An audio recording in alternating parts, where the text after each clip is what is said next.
தண்டபாணி பிரம்மா. இங்கே பிரம்மா இருக்காங்க, இங்கே லக்ஷ்மி இருக்காங்க.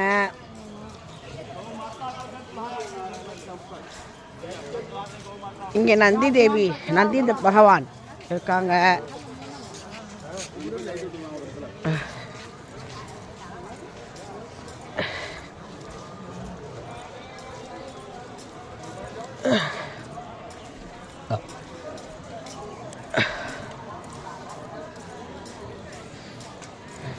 சக்கர தீர்த்தம் வந்துட்டோம் நைமிசாரண்யத்தில்.